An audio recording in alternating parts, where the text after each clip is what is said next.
Guys, today is the day. Today is finally here. Today I'm going to be taking my grad class photo, well, my yearbook photo, and let's get ready.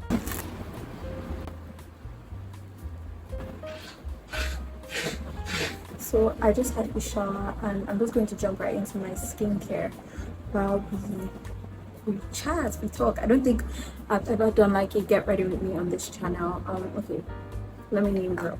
I'm using the Timeless Skincare Serum and I literally love this shit so much. It's made with vitamin C and ferulic acid.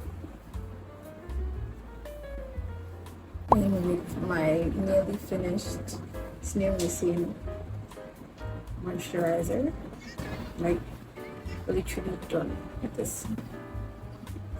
So much.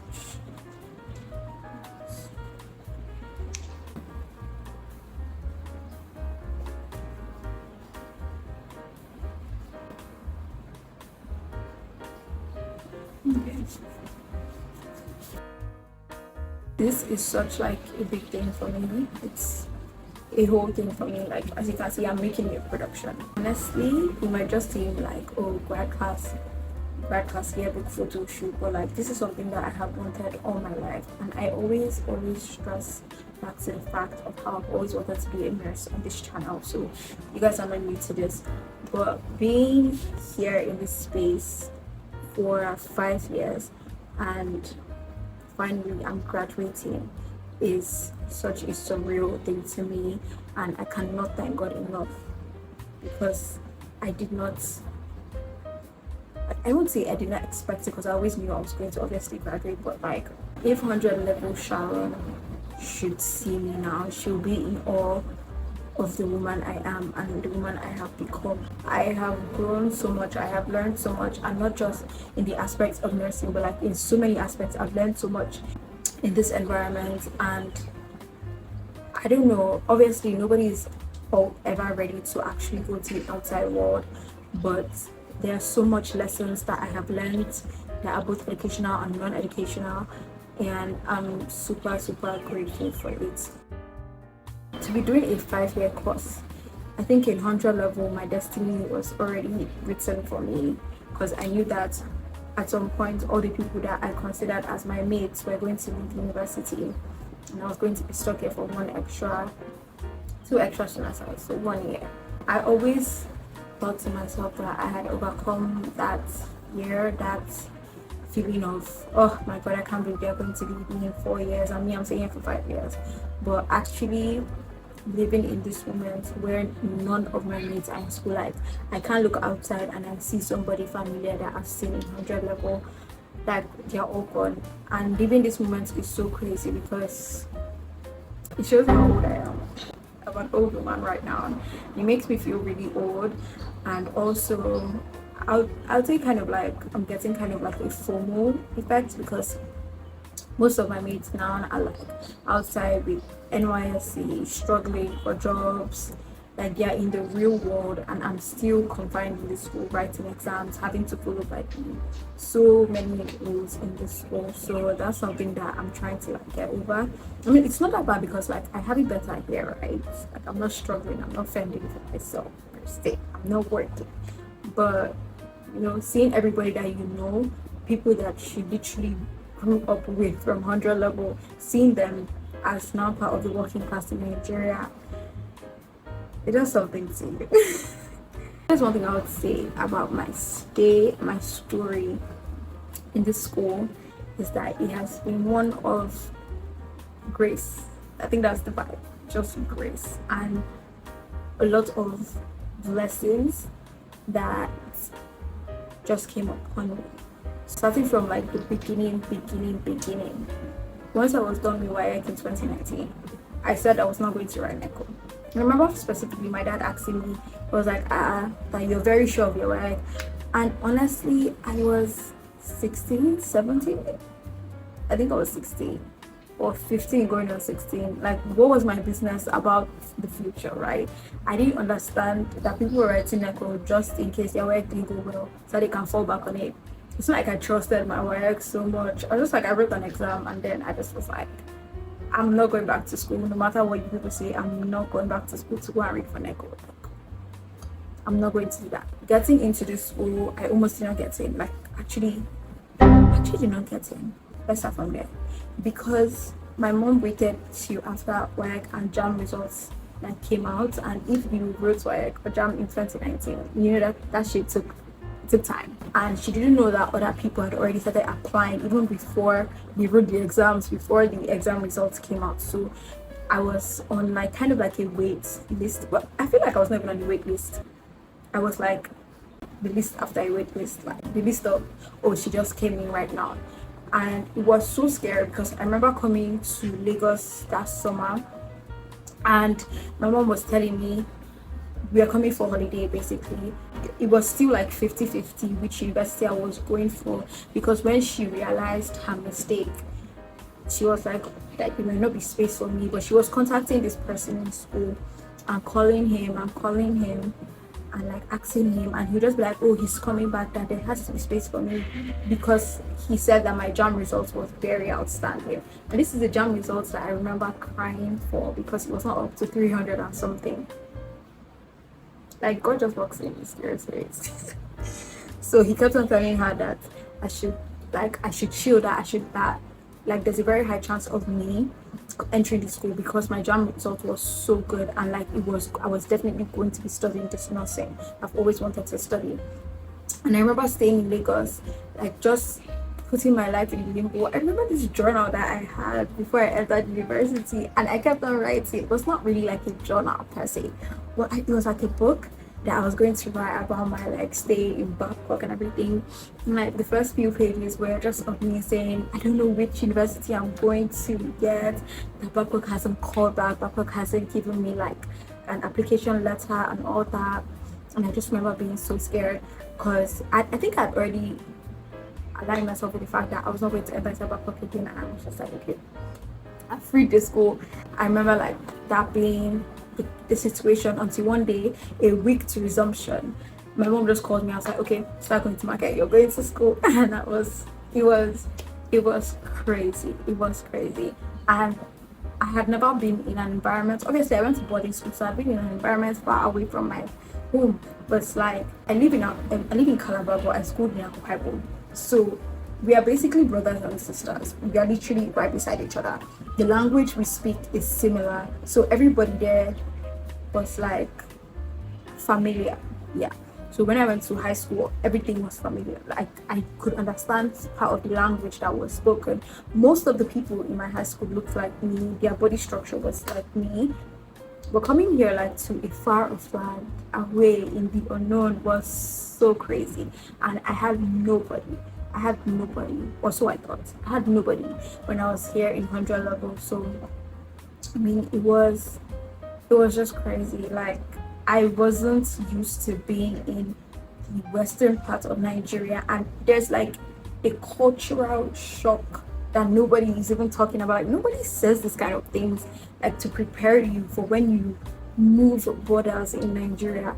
Or is it borders or geopolitical zones? When you move geopolitical zones in Nigeria, like you're not ready for it, and I was not ready for it. The way everybody does things here is so different. And I'll give you guys one instance. I'll give you guys one serious instance that you can't see anywhere.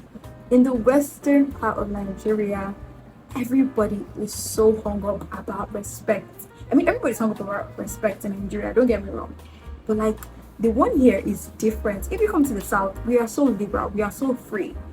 Like, we don't really take things to heart like that. At least our elders don't. And when I came here, there were so many things that I'll be doing and it would be seen as disrespectful to like older people here. And it was so crazy to me, because I'm just like, it's not. But anyway, I got used to it. As you can see, I've survived 5 years. I'm still alive. How I'm feeling right now is just pure gratitude. I feel like there are a lot of lessons that I've learned that I had no business learning. If you ask me, I had no business learning them. Like, I should have learned those things. But I mean, what doesn't kill you makes you stronger. So there's a lot of experiences that I have had in this place that I'm very sure I will not get anywhere. There's a lot of people that I have met that I'm really hoping I don't meet outside, because it's on site. I'm joking, but really, just it's a lot of people that I've met here, and they have taught me so many valuable lessons. And I met my friends here, my sisters, my girls here, and I feel like that's one thing I'll forever be grateful for this school. Like, in the midst of all the rubbish and the trash that they will throw at you, you do have so much great experiences here. And I'm not saying come to my school. I'm not saying come to this school. I'm not an ambassador for this school. I'm just saying that wherever you are in life, that try to not only focus on the bad and the things that are not going your way. Like, that's one thing I've actually always learned to do. Always look for something to be grateful for, like just one tiny thing to be grateful for, because when you change what you see changes. And a good example is a glass that is half full. So people will see it as half empty, but if you continue to see a glass that's always half empty, that's how you're going to view the world. So instead, try seeing it as half full. Don't say that good days are ahead, you're living in bad times. Say, I'm living in good times, better days are ahead. So like, just that little 1% change in the way you view stuff, in your mindset, is definitely going to help you. Because if I want to sit down and list all the bad things that are bad with this school, all the things that are wrong with this school, like, we are going to be here for a minute. But finding like those good periods in school that actually I love and I'm going to cherish forever is what is really keeping me, and is what is not allowing me to go mental, basically. And I'm forever grateful for that. Now to the last segment of this talk before I start doing my hair. I don't even know what I'm wearing for this shoot, but I guess we'll see. What are my plans for when I graduate? Honestly, I feel like we make plans, and God decides if those plans are for us, are good for us. And I will just be making plans as I have always been doing, and it's really left to God to what He sees best for me. The plan was to leave this country. To leave this country, to run away once I graduate. But now with this new NMCN verification guidelines, I don't know what the state of the country is going to be by the time I'm posting this video, and I hope it's way better than now, because NMCN has decided that you have to work 2 years post graduation before they can even verify your license if you want to work or study abroad, and that's going to take 6 months for that verification. So the chances of people leaving the country, especially like young graduates like myself, it's on a thin line right now. I mean, we are fighting against it, but I don't know how much impact that is going to make. And well, the first time I heard about it, I was really scared, as the normal reaction should be.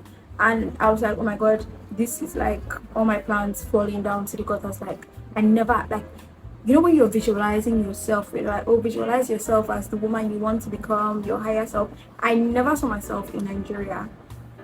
Like, I never saw myself working in Nigeria. Maybe like for internship and NYSC, but that was it. Like, I never saw myself like coming home from my family, or leaving my family at home to go and work in a Nigerian hospital. Like, that was never in the plan, that was never in the books. So having them through this at me is just so crazy. But I'm trusting God that something, like, the Lord works in mysterious ways. So I'm yet to see how He's going to pull up His spin on this, because I can't work in this country. The opportunities are not favorable at all for nurses. We are not treated with the respect that we need. We are not treated how we are meant to be treated. We are not even doing the things that we are meant to do. It's being given to other health practitioners, and I hate that for myself, because I am actually a nurse. I mean, I spent 5 years in this school studying nursing. So what makes you think that when I graduate, I want to be anything less than those 5 years? and we are earning shit. Like, we're literally earning breadcrumbs and food for the pigeons. Like, what part of my lifestyle makes you believe that I'm okay earning nonsense after 5 years? Like, I think my major goal in life is to pay back my mother all the money she has spent on these 5 years. That is even including examinations, including expenses and other things. Because as a nursing student, you're going to write exams. Like, this is my season for exams. You know how people have seasons like lazy girl era, productive girl era, they're in their, I don't know, people always have eras. This era that I'm in is called my era of examinations. And if you watch my last video, you know that I'm meant to be preparing for an exam upper week. Wait, yes, upper week. What? Today is Friday, so upper week, not this coming week, upper week. And it's so crazy because I'm like, I have all these exams, right? I'm writing all these very, very hard, very, very expensive exams, and then when I leave school, you're telling me I should be collecting less than 200k in a month. Like, what, like, how does that make sense? Do you know how much I pay for these exams? Like, and they keep piling up because in nursing you have to have a degree, so many qualifications before like they even look at you. That's the only way that you go higher in the rankings. I'm like, okay, I'm going to go and do masters at some point in my life, and you are not still going to increase my pay, yet you want me to stay in this country. Like, that's scary, and that's honestly scary. So I don't know what the situation of Nigeria is going to be looking like by the time this video comes out, but I hope it is a lot better than what we are facing right now, because like, I sincerely can't. So I'm going to finish doing my hair, then I'm going to show you guys what I am wearing when I figure that out. What did I want to do again? I think I need to like leave the front out and then the back. Let's do that.